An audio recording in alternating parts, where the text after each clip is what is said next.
سلام. من همیشه یه روتین پوستی ثابت داشتم.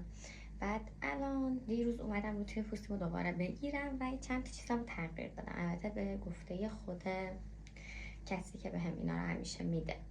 حالا میخوام بهتون نشون بدم. هنوز استفادهش هم نکردم. دیشب با آرایش خوابیدم، انقدر خسته بودم آرایشمو پاک نکردم و الان اومدم دوباره این روتین پوستیمو انجام بدم. خب روتین پوستی که من استفاده میکنم میسلار باتر نیتروژنای هیرو بوسته اگه اشتباه نخونم. بعد این آبرسان هیرو بوسته جل کرمه که تموم شد دیروز که میخواستم بگیرم نداشتن. بعد اینم ژل شستشوی نیتروژنای هیرو بوسته. بعد من دو تا چیز رو عوض کردم تو روتین پوستیم. من از مرطوب کننده گیر فروت نیتروژن استفاده میکردم. این سری به هم اینو معرفی کردن، هنوز استفاده نکردم. این سلون اگه اشتباه نکنم اینه. بعد حالا استفاده میکنم، بازش میکنم و نتیجهشو بهتون میگم. باز ضد آفتابی که استفاده میکردم فیژوین یادم نمیاد اسمشو، فلوید ویتامین ای بوده. حالا عکسشو بالا براتون میذارم.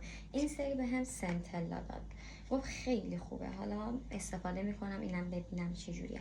حالا اول برم آرایشم پاک کنم، صورتمو بشونم، بیام روتین پوستیمو انجام بدم. صورتمو با میسلار پاک کردم، بعد با ژل شستشو شستم. حالا از آبرسانم میزنم.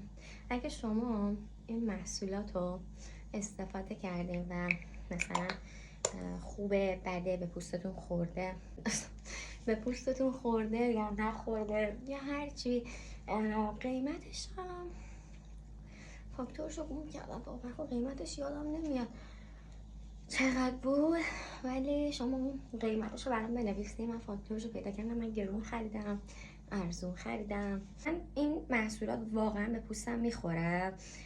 بعد اینکه پوستم یه پوست خیلی خوبیه، یعنی پوست بدی ندارم که بخوام از روتین پوستی خیلی قوی استفاده کنم. به خاطر همینم راضیم از روتین پوستیم. نیاز ندارم که از کلینیک و اون روتین پوستی های کره اسمشو نمیدونم چیه اونا استفاده کنم.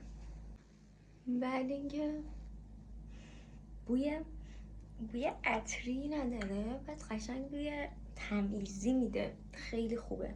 همین که عطری نیست خیلی خوبه.